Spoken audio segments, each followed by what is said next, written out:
the newly elected Philippine president. Those swimming coaches of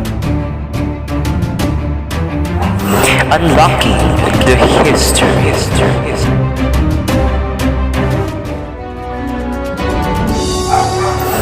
Introducing Charles A. Vasquez, Villame Garcia, Ayaneza Ferrer, and Marianel Cayangcang.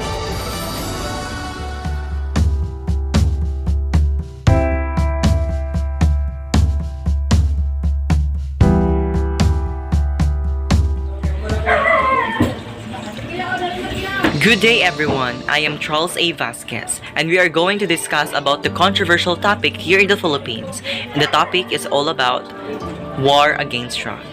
Keep watching. It's been just over 100 days since Rodrigo Duterte was sworn in as the 16th president of the Philippines. In that time, thousands of people have been killed in this war on drugs, something he makes no apologies for. You destroy my country, I'll kill you. And it's a legitimate thing. If you destroy our young children, I will kill you. That is a very correct statement. There is nothing wrong in trying to preserve the interest of the next generation. The extrajudicial killings have been widely condemned by other world leaders and right groups as well as police shootings. There have been vigilante killings while some people have been caught in the crossfire, including children. So what about the children and the innocent people who are being pulled? Well, that is bad. So will those cases be investigated? You give up? Do you promise that? Let me tell you, this is the law of my land. Here is a police. Here is a gangster. He's armed with an M16, the gangster only a pistol. But when they meet, they exchange fire.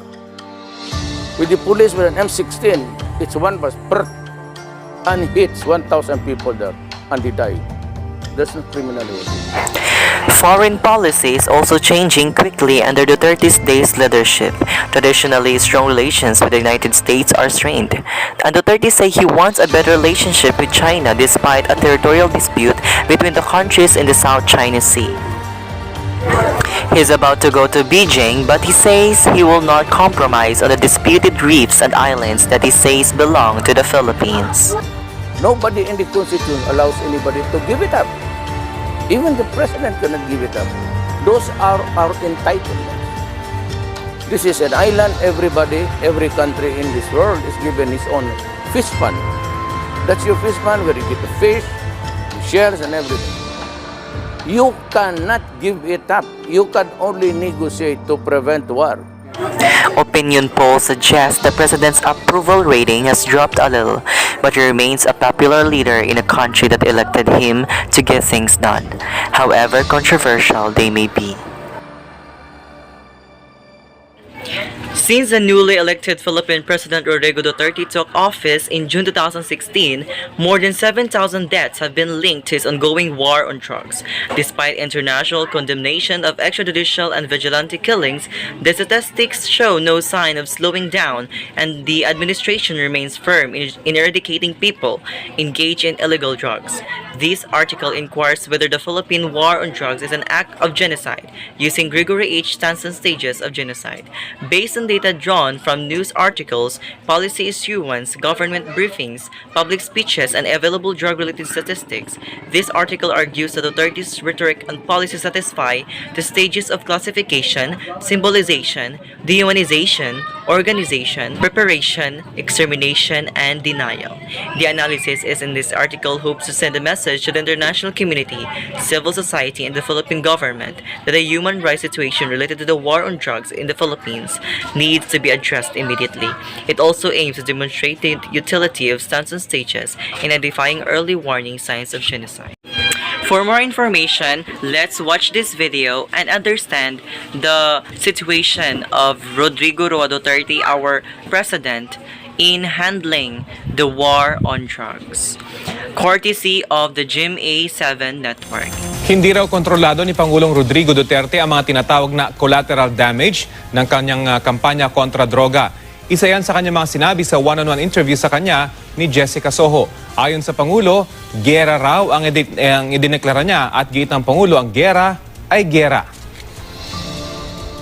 May mga nagpasko na walang ama, walang ina, Correct. walang kapatid, Correct. lolo, lola, tiyuhin. At sinasabi nila, hindi nila tinatanggi ho na user yung kanilang mga mahal sa buhay. Pero hindi naman daw ho nanlaban, hindi drug pusher, pero pinatay pa rin, even yung mga sumurrender. May gusto ho ba kayong sabihin sa kanila? Yes, very much. I said it's not state-sponsored. Early on sa presidency ko, I never said I ordered the police or the military, which is taken in at the time, na where you wage a punitive police action. I never said that. I said, I'm declaring war. So war is one. I need not go war against any... Bakit ako maghintay? At maubos na, it's 4 million. It's not a joke. Paano naman ho, Mr. President, yung mga collateral damage lang? Well, yung mga tinamaan ng stray bullet, yung mga pinag-initan lang, sinabay na, sinakyan na itong war on drugs nyo. I will never allow anything that is personal. Sinabi ko talaga sa kanila. You can ask any policeman dito sa Maynila, go down, may sinabi ba ako na patayin mo yan? Always, there are collateral damage because you cannot control the trajectory of bullets. A policeman has every right to shoot if he is in danger of losing his life. And he cannot control at tumagis yung bala sa tao ng isang tao pa, bata man. Well, I'm sorry. President Rodrigo Duterte launched the war on drugs at the beginning of his term, a high-profile campaign against illicit drug trade that serves as the cornerstone of domestic policy. The Philippines seeks to eradicate drug dealing and addiction, which are seen by the present administration as major obstacles to the country's economic and social progress. Amidst these polemics against President Duterte's anti-drug campaign, the Philippines found an ally in China, which expressed understanding of the government's effort to eliminate illegal drugs. This will be reported by Ms. VMA Garcia. Good day, I am VMA Garcia and I will discuss what is war on drugs. The war on drugs is a phrase used to refer to a government-led initiative that aims to stop illegal drugs use, distribution, and trade by dramatically increasing prison sentences for both drug dealers and users. The movement started in 1970s and still evolving today. The Philippines had one of the highest rates of homicide in the world. In 2014, it had the highest homicide rate among 51 countries in Asia. The Philippines may also have a higher rates of drug use and abuse than other countries in East and Southeast Asia, especially for shabu. President Rodrigo Duterte won the presidency on the platform of crushing crime and fixing the country's drug crisis. During his first term, Duterte promised where he first said he end drugs and criminality in 3 to 6 months, but unfortunately, he failed. In the first term of Rodrigo Duterte presidency, thousands of people were killed by police and by vigilantes who were encouraged to prosecute his war on drugs. The police says that since July 1, 2016, they have killed more than 2,000 people suspected of drug-related crimes. In addition, more than 3,500 homicides remains unsolved, many at the hands of unknown vigilantes. The names of drug suspects from local police and elected officials is called watch list, and there are 600,000 to 1 million names on it, including at least 6,000 police officers, 5,000 local village leaders, and 23 mayors. The Operation Knock and Plead or Oplan Tokang are the listed people had been targeted, which result in surrendering of 687,000 people across the country to police. The people who do not surrender are more likely to be targeted for extrajudicial execution, and many of the people who do surrender are made to sign a form pledging to stay off drugs. Nanlaban or he fought it out. is what the police call the case when the suspect resists arrest and ends up dead. Corpses are found bearing cardboard signs that say, "I am a pusher" or "I am a drug user, don't be like me." Victims have their heads mummified in packing tape with cartoon expressions drawn on their faces. Dead bodies are posed in a position and places to maximize public viewing. And that's all. Good day, I am Ayaniza Ferrer. Now I will discuss the causes of war on drugs in the Philippines. So there are three main causes of war drug in the Philippines. The first is the problem of impunity in Philippines criminal justice, which has frustrated large segments of the public. The second is a Philippine form of penal populism in which governing through killing remains popular even though it is ineffective as crime control.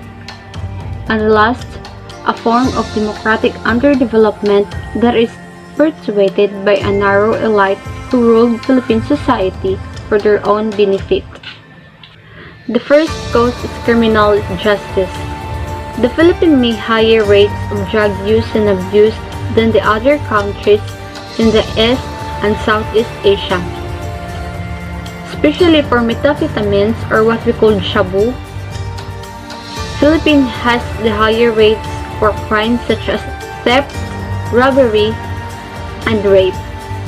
There are few rehabilitation facilities in the country and treatment is all but impossible to obtain for the vast majority of drug users and addicts.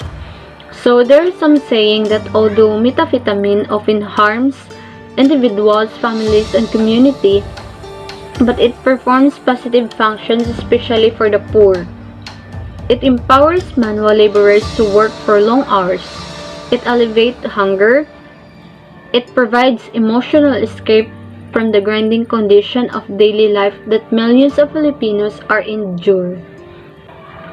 The root causes of country's drug problem are poverty and corruption. If it does not reckon with the social-economic deficits that push people into drugs use and trafficking, it will not be able to discourage demand for a substance that so many finding appealing. Criminal justice in the Philippines is ineffective, inefficient, and corruption. The second cause is penal populism. In the Philippines, this group consists mainly of drug users and traffickers. It tends to be rooted of resentment against political elites and existing political establishments. In the Philippines, the war on drugs, blurs, and killing by vigilantes. These effects have been striking Duterte's war on drugs. Duterte's brand also of penal populism is driven by both a politics of fear, crime, and by a politics hope that possessed better future once crime problems are under control. And the last causes of war drug in the Philippines is democratic underdevelopment. The scale of extrajudicial killing in the 30s war on drug reflects fundamental economic and political failures in the Philippine society. In addition to the problem of economic and legal underdevelopment, there are also the legacies of colonialism. The Philippines is America's only major colonial experience, and before the half-century of oppressive American rule, there was exploitation by the Spanish for nearly 4 countries and a brutal occupation by the Japanese during the Pacific War. So that would be all. Thank you. Morning everyone, I am Marilyn Kayangkang. I am going to report the impact of war on drugs on children in the Philippines. Our happy family is gone. UN Human Rights Council should promote justice for killings. Manila, thousands of children in the Philippines have suffered lasting physical, emotional, and economic harm from President Rodrigo Duterte's abusive war on drugs, human rights was saved in a report. Government of the United Nations Human Rights Council in June 2020 should report an independent international investigation into the drug war killing in the Philippines, including violation against children. Many children have suffered psychological distress and all experienced economic hardship made worse by the death of a family breadwinner. The increased poverty and trauma had led many children to leave school or compelled them to work. Some children who lost a family member have faced bullying in their school and community. Some were forced to live on the streets. In 2018, the International Criminal Court opened a preliminary examination into the compliance filed against President Duterte related to the drug war, prompting the Philippine government to withdraw from the court. In June 2019, the UN Human Rights Council passed a resolution requesting to the Office of the UN High Commissioner for the Human Rights situation. Human rights advocates in the Philippines have documented that 101 children were extrajudicially executed or killed as bystander during anti-drug operation from mid-2016 through 2018. Media reports in 2019 and 2020 show that the killing of children has continued.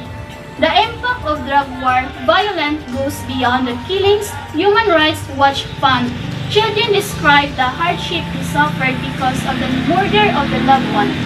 Robert E. whose father was killed in December 2016. He said, "We were out to buy peanuts. My cousin and I saw 4 men riding to motorcycle without plate numbers. Their faces covered, wearing jackets. I tried to chase them. I tried to get ahead of them. I did everything I could to reach my father first, but it has too late. I saw my father being shot." John Robert's brother was more affected by my father's death because ever since my father died, I don't see him happy anymore. If I see him smile, it hurts. He's still looking for our father because he was my father's favorite. He easily gets angry now and he lost trust in people. Carla E. Robert's sister, she said, "I was there when it happened. When my papa was shot, I saw everything, how my papa was shot. Our happy family is gone. We don't have anyone to call father now. We want to be with him but we can't anymore."